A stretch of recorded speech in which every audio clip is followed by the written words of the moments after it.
Welcome to the Credit and Collections Technology Think Tank. It's our third one. Thank you for everybody for coming today. Obviously, a lot to talk about today. Challenging year. Dreaded word: cost of living. Energy prices going up today. Inflation flatlining, I guess, and interest rates. We let to see the impact of that. So, an awful lot to talk about from a consumer perspective. On that note as well, we've got the business side to think of. So we've got a group later on today, this afternoon upstairs, called a working capital group, where the businesses will be talking about different challenges, fraud, as well as collections within that. So I'd like to thank our sponsors of that session, Marsh, PKF, Hamilton Court, and Atreides Collections. But back to the think tank today, I just want to say a big thank you to our sponsors who are there. So Coalminer, Armalytics, Indigo Cloud, EcoSpend, MaxContact, Webio and Zinc for their support. Without them, we wouldn't have an event, so appreciate that, thank you. And then we would also just want to show you the sessions that we got today, lots to talk about, different areas of credit and collections, risk, setting the vulnerability, vulnerability, communication, and the role of technology. So a lot to cover off. So with that in mind, we've got a brilliant chair who's going to run the sessions for us today called Chris Warburton from our strategy. And Chris is going to talk you through what we're going to talk about today, introduce our panel, and then we'll get the conversations going. We hope to engage you as well. We've got quite a lot of Slido questions and the like going on as well. So yeah, I'll hand you over to Chris. Thank you.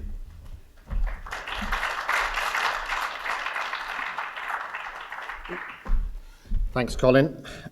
Welcome, everyone. So hope everyone's doing okay. So welcome to the Technology Think Tank. As Colin said, my name's Chris Warburton. I run a company called Oro Strategy. And I've been in the industry for many years now. And some of you might know some of the videos I've been doing in terms of like looking at some of the technology and trends we're seeing in the industry. So I'm going to be chairing today, and we've got a really interesting, really interesting kind of session. But I thought to start off, what we'd talk about, I kind of been spending a lot of time looking at headlines. I read Colin's site a lot, just looking through all the news. I thought it'd be kind of fun to look at where we've come from and where have we got to come to today. So how did we get to 2023? So what I did is I analysed some of the headlines over the last couple of years, and this is what we're talking about. If you cast your mind back to 21. These are some of the things we were talking back in 21. So remember, we just come out of the pandemic when we were all here. There was a rising cost of living. Back in 21, you remember all those energy companies that were going bust or getting consolidated. So that was a hot topic. I remember when we were standing up here, and we're talking about debt collection practices, remote and hybrid working. That was 21. Last year, what did we talk about last year? What were some of the themes of the think tank last year? And you can see everyone's mugshots on the right there. Last year, I think, remember last year was the autumn statement after the previous budget or the mini budget. So we spent a lot of time talking about that. We talked about energy prices still. We really didn't see, rising inflation, energy prices. We really didn't see sort of that rise in kind of arrears that was kind of going on. So we didn't hear that coming across in the session last year, but customers were still worried, and they were worried about this cost of living crisis. So we had a good conversation last year. Interesting at the bottom, we did talk about the metaverse, and just interesting reflection on what's happened to that over the last year. We haven't heard as much about that. And interesting, we didn't talk about OpenAI, which I'm going to guarantee we're going to talk about ChatGTP and generative AI today. So it's interesting just how well did we do.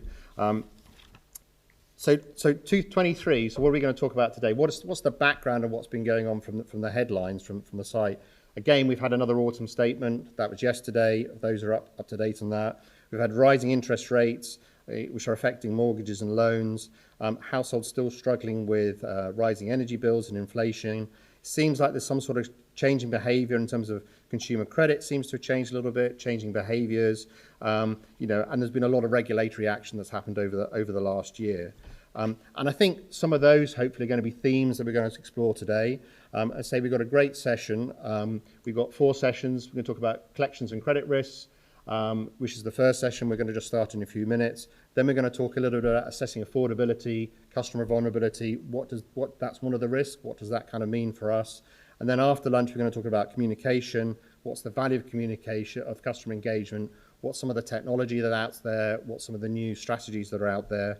And then lastly, we're going to talk a little bit about technology, and it's a fast-moving technology space, as we all know. So I think we've got a pretty packed day. Hopefully it's going to be useful for you. We're going to try and bring out as much examples and case studies as we can, really so you've got something to take away for the day. So with that, we're going to start the first session.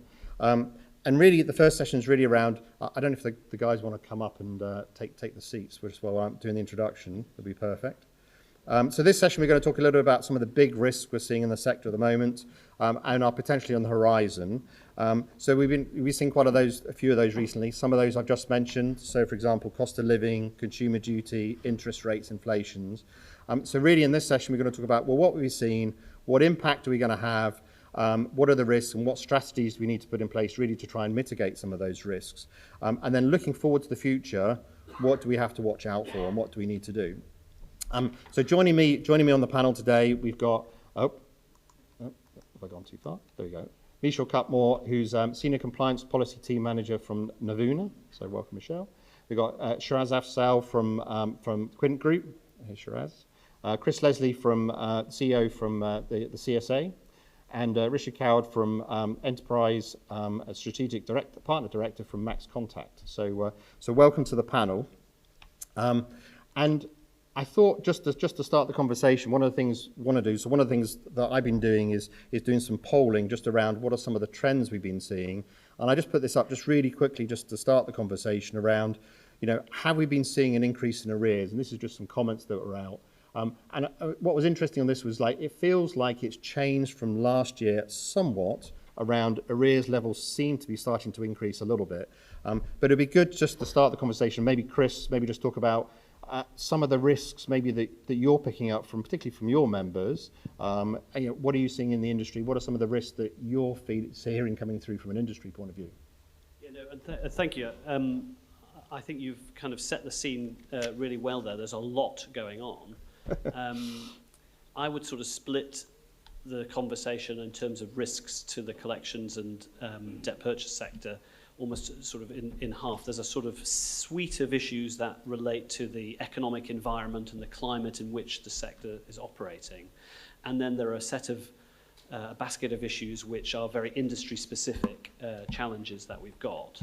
And we've been doing our own sort of surveys of our member firms about what's happening in terms of repayment rates, settlement rates, those kind of questions.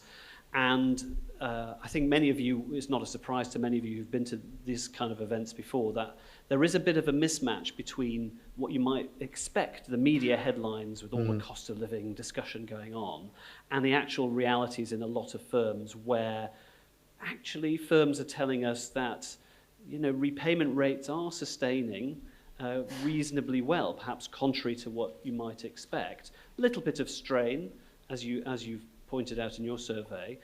It shows up much more in final settlements because people aren't necessarily wanting to close the account and pay the whole thing down. But actually, this has been a sustainable environment in which people are operating, and that possibly reflects the quantum of savings people had built up during the pandemic, which hadn't yet been depleted.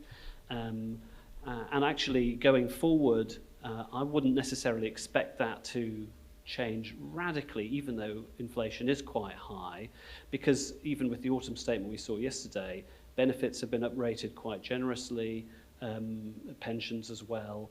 And I think now we're in a situation where, although household disposable incomes are pretty challenged, they're actually going to be rising above CPI in 2024.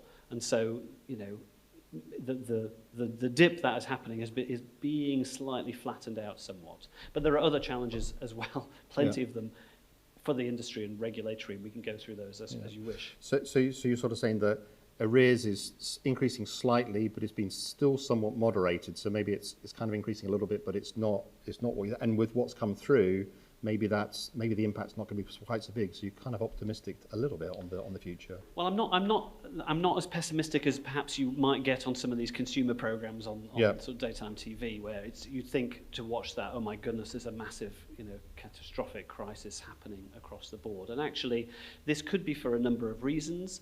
Possibly, we're in an era where the credit that has been taken out and is now being pursued was actually granted in the first place much more carefully and thoughtfully.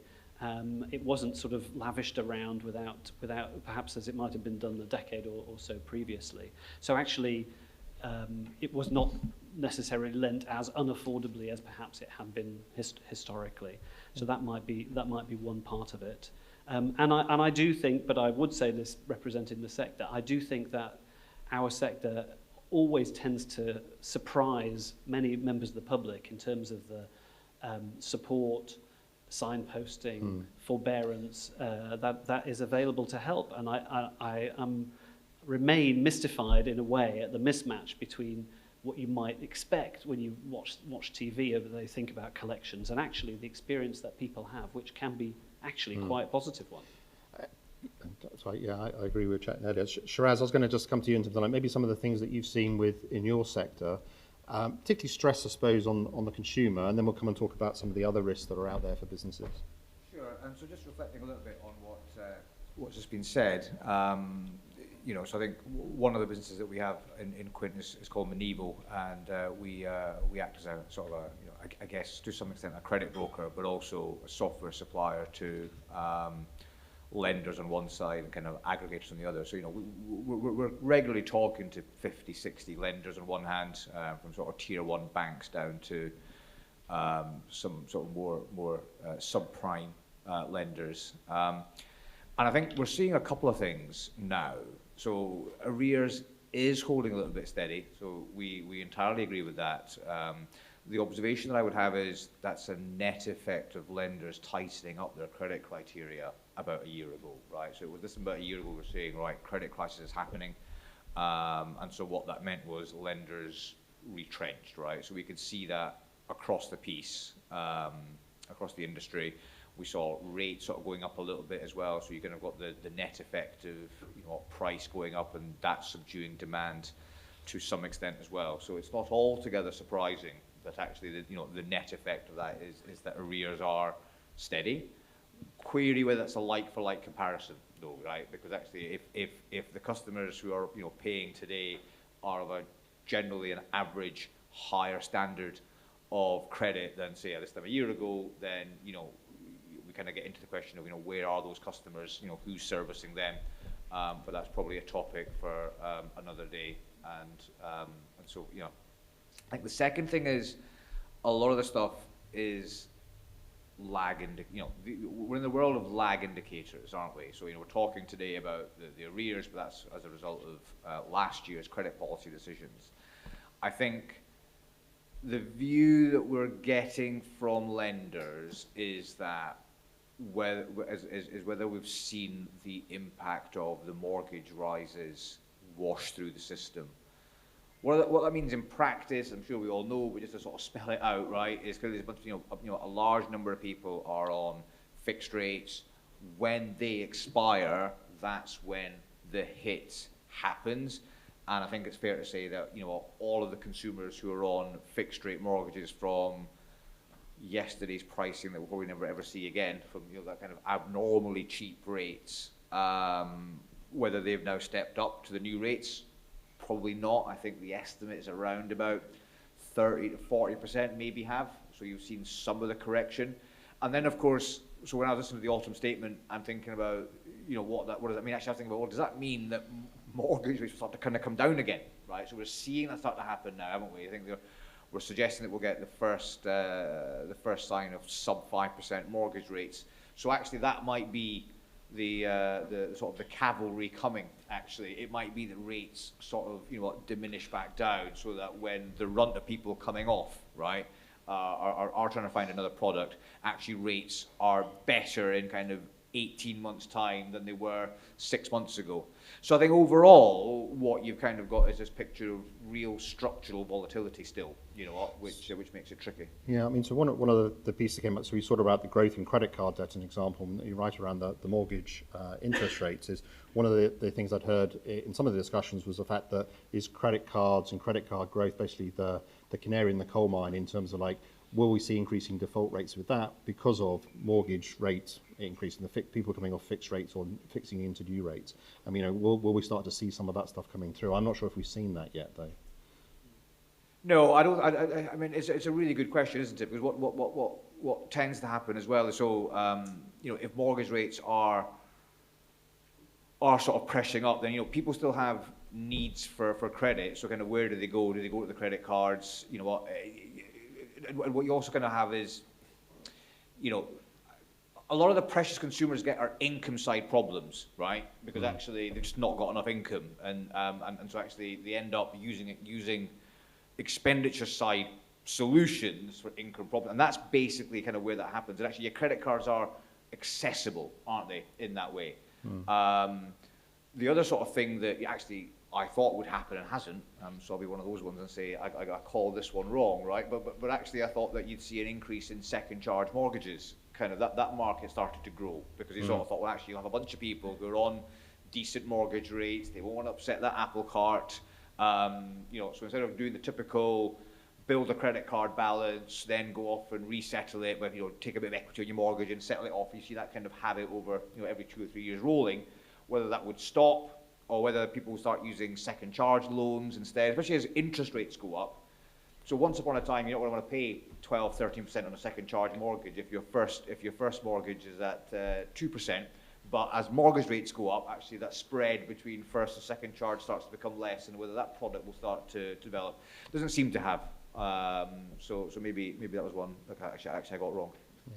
So we talked a bit about sort of arrears risk or credit risk there, but I mean, Michelle, I was going to come to you really around like compliance risk, which has been another thing that's sort of got going on in the background, which has been pretty significant. I mean, we seem to have huge amounts of change that seems to be going through the system. And I would get your comment on that really, in terms of like, and particularly, are we getting to breaking point in terms of the amount of change that's coming through from a compliance point of view? I think it's becoming increasingly difficult to manage, not just for compliance team, but for operational functions and IT functions. The pace of change on top of having to deal with increased credit risk, you know, having to look at affordability and make sure that we're keeping pace with what's happening, keeping pace with what's happening in arrears around inflation risk, you know, call times increasing, complexity of calls increasing. So the regulatory burden on top of all of that, I think, is starting to place some strain, and then obviously the costs. So, for example, I think, you know, we've talked about collections for many years, and I think most firms are very adept at providing appropriate forbearance. But now we've got the borrowers in financial difficulty and the strengthening of protections, which is bringing yet more regulation into an arena that I think is already grappling with a number of issues in the economic environment. Okay. And Richard, I was going to come to you, just ask a little bit about expense as well, because that's the other thing that's kind of going on is, you know, I suppose is inflation. We've got wage inflation, we've got increasing operating expense. So it feels like we've got almost like this perfect storm of, compliance requirements are going up, which is increasing expense. We potentially got credit risk issues that may be there, and it may be sort of be moderated, but it's sort of putting margin pressure on all the firms. And I mean, get your kind of view in terms of like, you know, ways to look at, you know, how do we sort of manage that? What are some of the things maybe you're hearing from your kind of clients?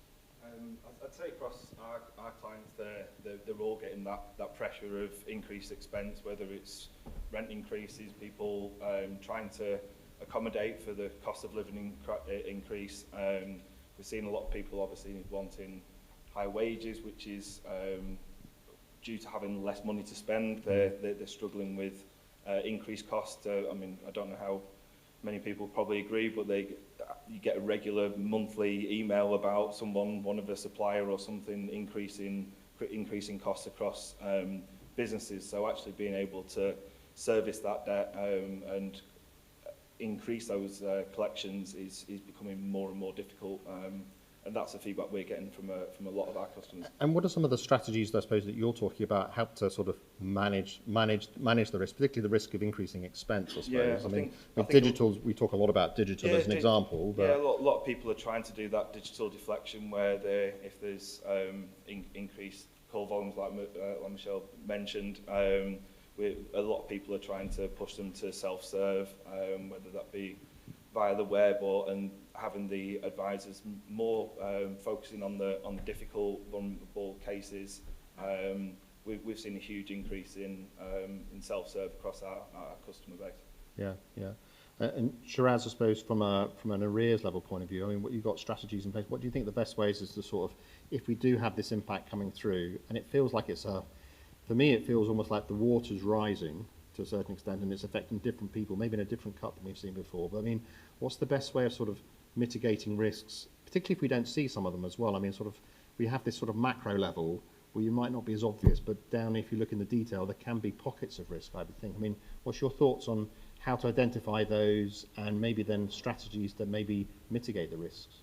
So, well, I guess there's a technical answer, isn't there, about the amount of risk tolerance and capacity you keep up your sleeve. So let me see if I can give that answer in less technical terms, right? But it's always like optionality, right? I guess it's giving yourself outs. So building in that kind of capacity. Because I think you're absolutely right, Chris, in what you say, insofar as there is structural volatility right now in the market, and kind of by that I mean there are these macroeconomic factors that are at play.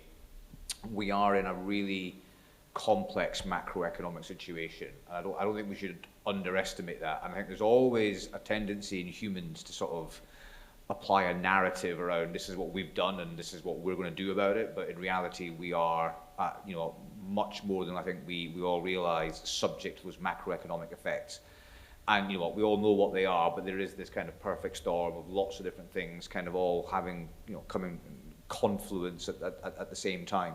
So I think the only answer to that can be to keep your options open, right? So if you're making a decision around how to mitigate a risk, ask yourself whether that's a risk mitigation strategy that excludes other ones. Because that's probably the worst thing to do, is to make a decision and kind of close off other ones. When you get really deep into risk analysis, I love this bit, there's a thing about the optimum time to make a decision. So as you're kind of going towards a decision point, actually there is a benefit to delay. And the benefit of delay is getting more information into your data set when you make the decision. And the art of managing a risk gracefully is knowing when the time is to make that decision. So actually when delay, you'll get more information, but it isn't actually going to help or change your decision-making matrix. And that, I think, is the sort of the secret to the art of really good risk management. And I think right now, because of that kind of structural volatility in play, perhaps the optimum point to make a decision is further down the path than it might be in a more sort of business as usual perspective. Is that sort of changing when you make the decision points? The volatility, is it different than it was before? So before we probably had it felt like we had these nice kind of structured kind of programs which we sort of knew and loved, and now it feels like is it different now, do you think, than it was in, say, 5 years ago, like pre-pandemic or even pre-2008? Like when you take the decision and how you take the decision? Yeah, sure, because I think also consumers behave differently to expectations, and I think that's the real thing that we really learned over the last 5 years. I remember, so we did a thing. This is a little funny anecdote. Well, I think it's funny. You may all disagree. But hey, we have a product, and we bought in some multi-tiered pricing, right? And so product used to cost X, and we thought, right, well, we'll bring in a cheaper product, right? So call it X minus 1, right? And we thought, oh well, demand prices, rational. So actually, we should see more people coming on board because we're now giving them a cheaper product, right? Didn't happen. Actually, overall sales reduced by 20%, and everyone's sort of scratching their head. And I went, well, we all know from a behavioural perspective what the effect that choice has, right? So actually, give people a choice and they might decide not to get it at all. But if they have no choice, they kind of take that default option, right? So I remember when the pandemic was occurring, we put people on furlough, and I used to run a subprime lender at the time, and we had people settling crazy mad, and the feedback from the humans was, well, you know, they don't want my mortgage payment this month, so I thought I'd pay off your debt instead, which kind of was not what we expected to happen. So I think what we're seeing now, to bring that to answer your question, Chris, is people making decisions on how to manage risks and getting wildly unexpected outcomes from those decisions, and that makes it just a little bit less stable. And that's because consumers are acting differently to the way that we expect, right? So there was a debate on yesterday on I was listening to the one of those podcasts with ex senior politicians on it, and we're talking about how, you know, some people forecast inflation to come down really sharply, and I think it was the OBR, and the Bank of England forecast inflation to come down very gently, and it's right in the middle, which tells us that there's stuff going on that we don't know. And I think that's what you're seeing now compared to 5 years ago, is there's a lot more unexpected outcomes from decisions that you make, which actually makes it, which just kind of contributes to this sense of it's a bit wild out there right now, and I think that kind of brings a bit of caution. And so from a risk management point of view, you have to have caution kind of in place. Yeah. I mean, Chris, I was going to come back to the regulatory piece, because one of the, I think it was 2008 or the last recession, one of the comments that was made to me was one of the things we didn't factor in was the fact that the government can step in and put, you know, I think it was the pandemic, they can put support programs in place, and that sort of really moderated some of the arrears levels we're expecting to see. So there's almost like this policy angle to it as well. And I think the amount of regulation we've seen coming through seems like that's significant. It feels like that's kind of accelerating, but good to get your comment on, just to Michelle's point, what that does to the industry as well. I mean, do you think there's too much, or I mean, what are people feeling the pressure? How do you feel about? Because that's a real risk for us as well, particularly with consumer duty. I think if we're honest, I don't think the FCA necessarily wake up in the morning and think about the collections and debt purchase sector. I think we're slightly a bit of an afterthought for them. They're focusing on banking and insurance and retail, and then they think, oh yeah, how does our consumer duty and all these other things fit into the collections sector? Oh yeah, we'll bend it this way and stretch the concepts a little bit further, and it'll work somehow or another. Thankfully, so far, touch wood, the collections sector actually compares relatively well with other parts of the financial services sector, insofar as, for example, on complaint levels upheld by FOS, for example, they're a lot lower than other parts of the financial services sector, which means that I don't think we are necessarily at the forefront of the FCA's, you know, desire to rip it apart and open it up and enforce. Although you never can be fully sure of these things, but I'm generalising quite a bit. And I think that's partly because there are multiple layers of regulation and compliance for our sector, because it comes not just directly from FCA, for example, but also from every client that every company has. There's a lot of duplicate regulatory burden. And this isn't a sector that is making wild astronomical margins. Things are pretty tight. It's quite a competitive sector. But I think it is a bit forgotten in terms of its importance in the credit cycle generally. And it's something I keep banging on about, is that if you didn't have collections and debt purchase, creditors would not be able to make credit as widely available to the public as they do, and credit would cost a lot more than it does. And so actually, I was talking to our American equivalent of the CSA in the States. They have a killer statistic, which is, for every dollar that is collected, it can yield up to $7 of credit availability for a customer more broadly. And it's that sort of equation that I don't think the regulators quite understand. I'm actually quite pleased that the government have started to talk about putting onto the regulator a duty to support competitiveness. And even yesterday, although it didn't really hit the FCA, it was more to the other regulators, a duty to think about growth in the economy. I think those are quite interesting to see how those are going to play out. But our sector, it's embraced consumer duty. It understands it. It's not been very well phrased or designed for our sector, because a good outcome, quote unquote, in a retail context might be easy to understand.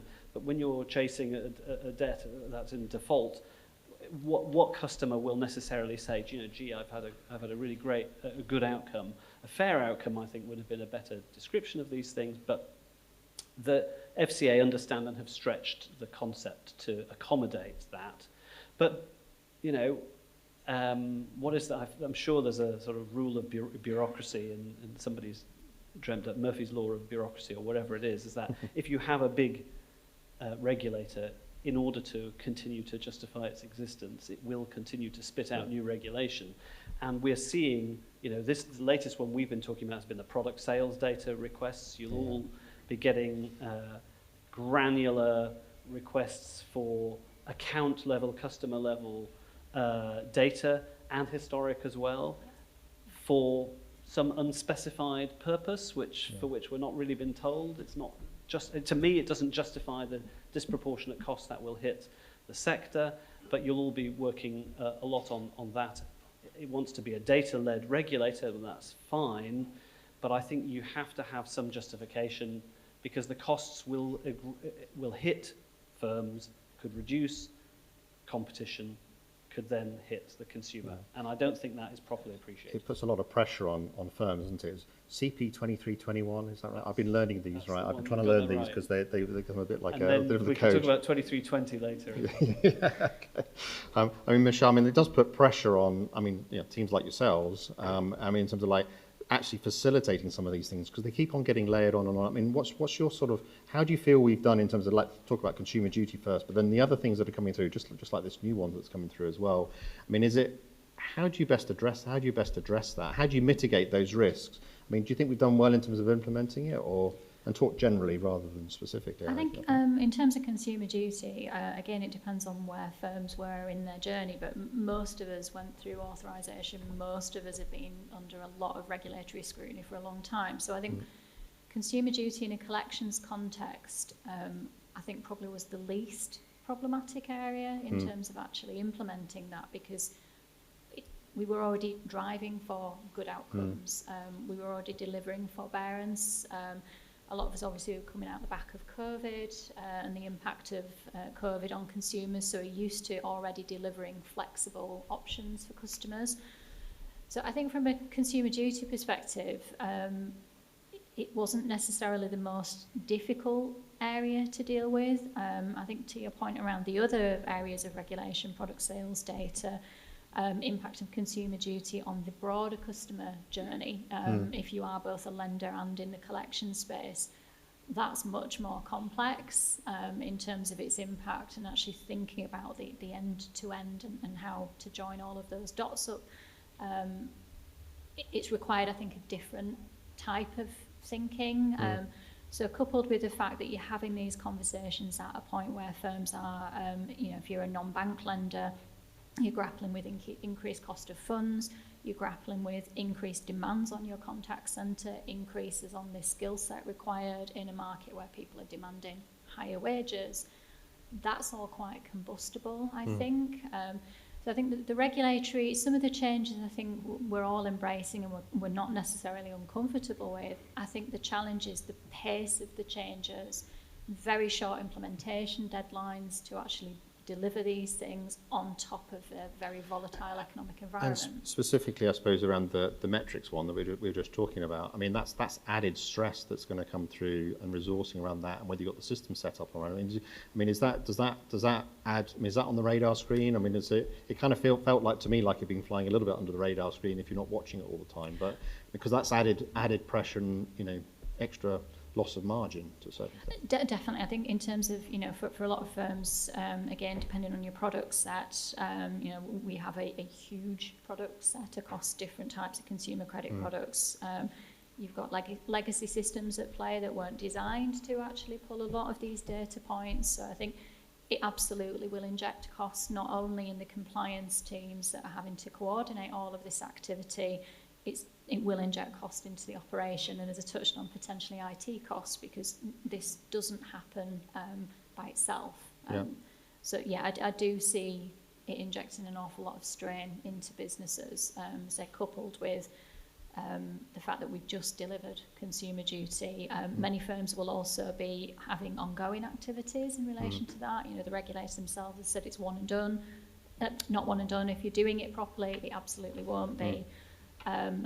Coupled with all the other changes that we've got to deal with, I think it is becoming increasingly difficult. And from a compliance perspective, it makes our job quite difficult to deliver all these things at once, because you end up with operations that are trying to deal with not just external regulation, but internal monitoring reviews. All of that activity continues. So I do think they probably feel like we're continually knocking at their door at the moment. And I think the question is, does that sort of take margin away, and does it take away from running the business right as well?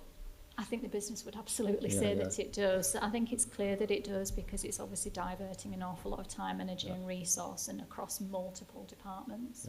So fantastic. So we're about halfway through this kind of session, and there's a Slido. I don't know if those are on Slido. If you go to your Slido and just look at the this hash code here.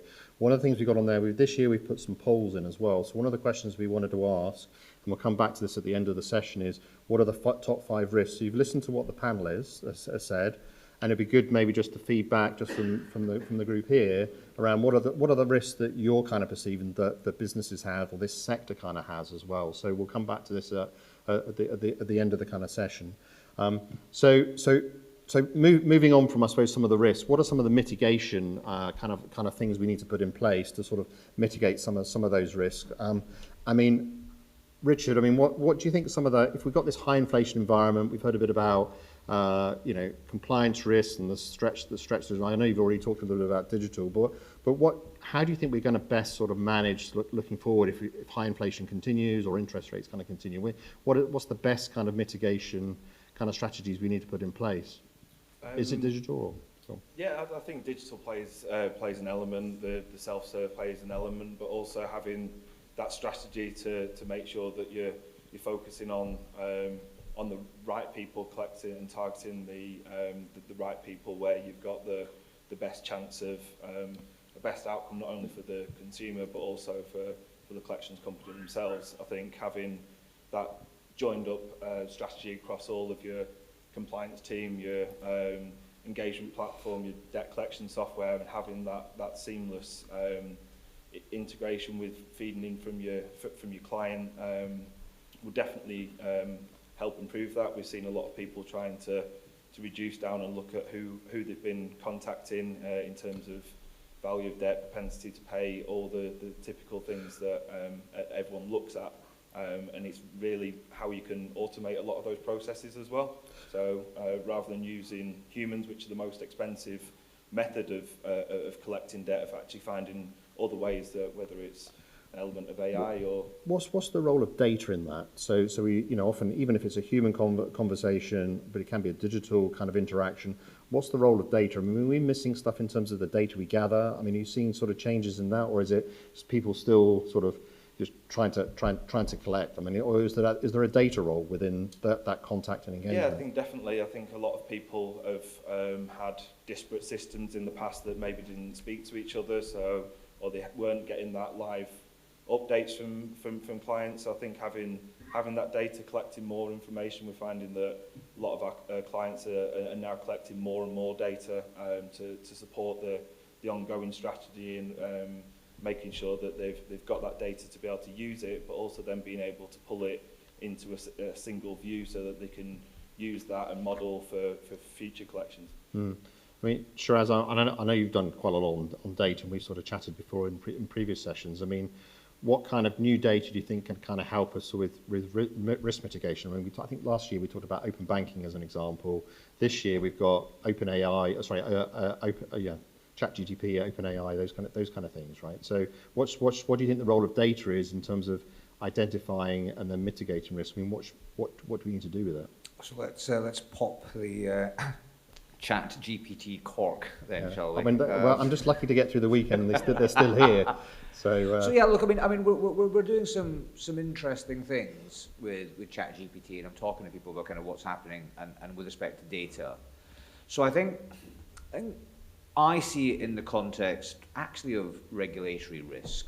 And I think by that what I mean is the regulator now has a new toy to play with, and I think they're going to learn how to play with that toy. So I think it's going to be So I think what we're seeing in early regulatory interventions is statements being made to the effect that we don't see how that accords with consumer duty insofar as, do consumers understand it? We've heard things around people, there's bits in the policy statement that were like good practice that, firms are probably not required to do, but then, there's a presumption that perhaps it says if you haven't done those things, then, can you be said, to be meeting the duty? So how can data and kind of AI help with that? Well, I mean, look, AI is an algorithm, isn't it? And it's trained upon a data source. So I think what we're beginning to see is AI being used to monitor conversations that consumers are having with staff and sort of customers, and beginning to structure that data in such a way so that your AI can be used as, firstly, a QC tool.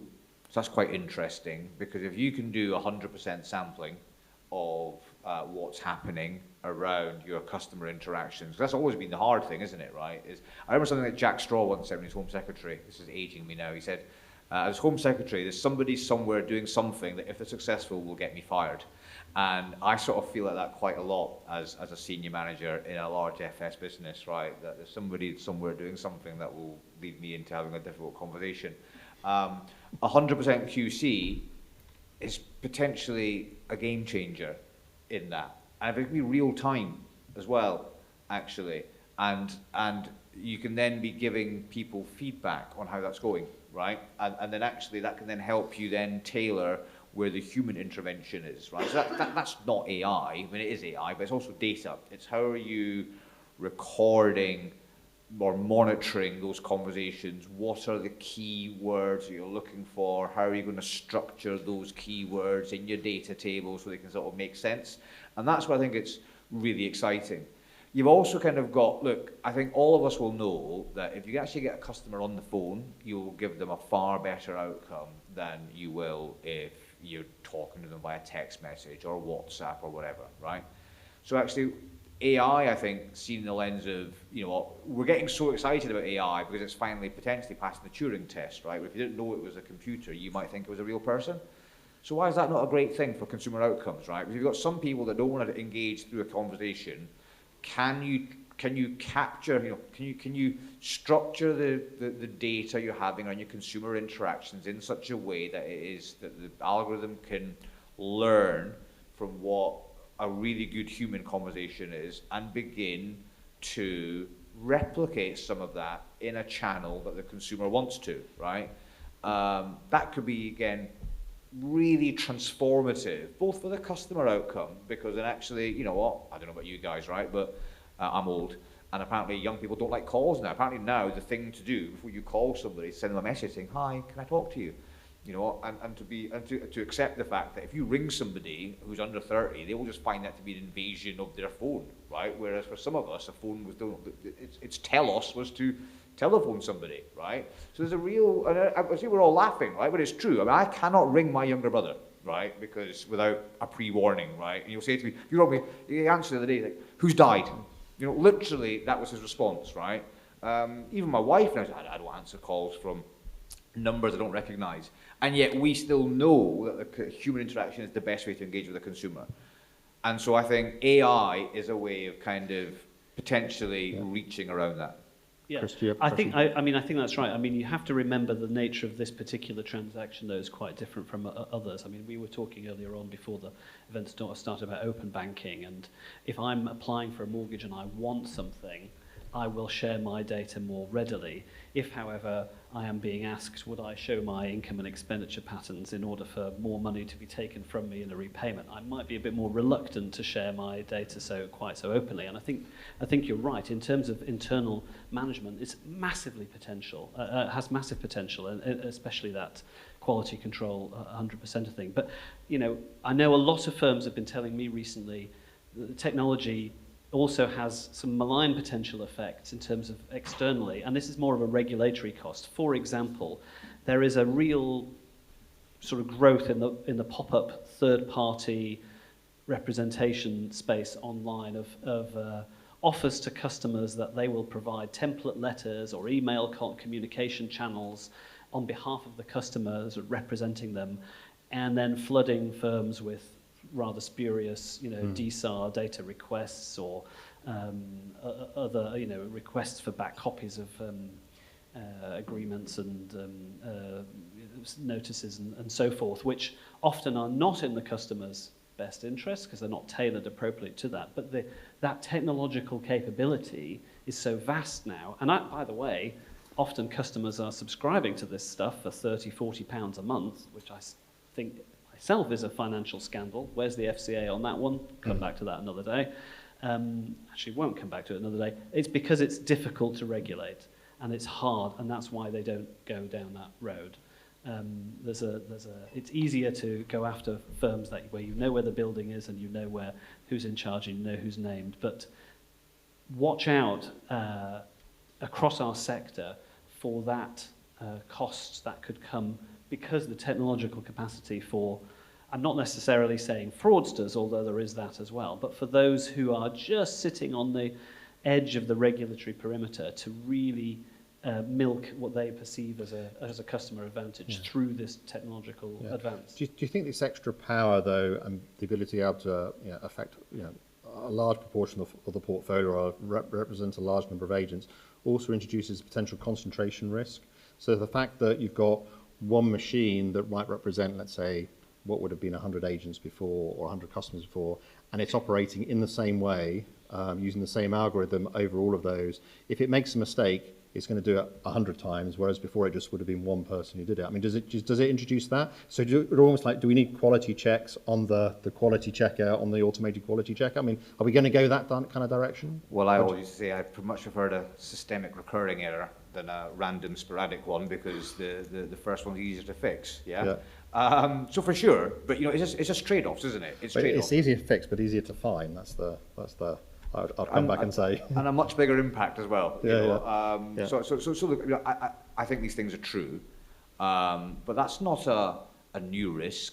That's just a risk of using a system. So the same could be said around a credit scorecard, right? So so typically before one deploys one scorecard across one's entire population, one will do some A/B testing, and one will do some random selection and make sure that it's going to be representative and work. So and I think some of the points that we're making internally is that actually we have all the right disciplines in place to make this work effectively. Let's just imagine about it, right? It's just another tool. It's just another model, right? And actually, in this industry, one thing we're pretty good at is managing models.